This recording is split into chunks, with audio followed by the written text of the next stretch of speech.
All day, we've been diving into the details on why giving your child CBD could have CPS at your front door. Yeah, it comes down to making sure you have a medical marijuana card for your child, just to cover the bases, since lots of CBD products on the market do have small amounts of THC in them. News 5's Colette Bordelon has been looking at this story from a lot of different angles today, and now she brings us a story about one family who's finally found peace here in Colorado from their home state's Department of Human Services.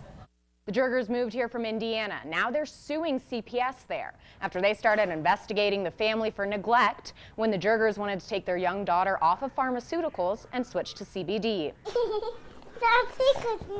Jayla Jerger has a dog, some chickens, we use a syringe, and an oil with a name, made famous by a special spider. We went from 100 seizures a day to maybe 20 to 30 at that point. Her mom, Lila Jerger, says she was just a little more than a year old when she was diagnosed with epilepsy. It was on the fence. It wasn't legal, but it wasn't illegal. Back in 2017, it was legal for certain medical uses in Indiana, but not Jayla's specific kind of epilepsy. CPS found out because the children's hospital that we were going to in Indiana decided that we weren't treating Jayla at all. She says the Department of Child Services was concerned they weren't giving Jayla her prescribed medications. We are to take Jayla to the hospital to get lab work done every single week because we have to prove to CPS she's on Keppra. In October, they were told the case looking into their family had been closed, but caseworkers kept showing up at their house.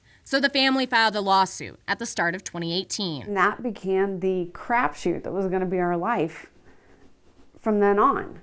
We were investigated by Child Protective Services every 30 days. She felt like nothing was ever going to change in Indiana. They ruined our life. So they left, now living in Colorado Springs. But I knew that if we did not get our kids out of there, we would have lost them. She says since being here, Colorado DHS has never come to their home. The Jergers say they will keep up their case against CPS in Indiana for as long as it takes because they believe their rights were violated. We reached out to the department in Indiana. They say they can't talk about any current cases. Always watching out for you, Colorado Springs. Colette Bordelon, News 5.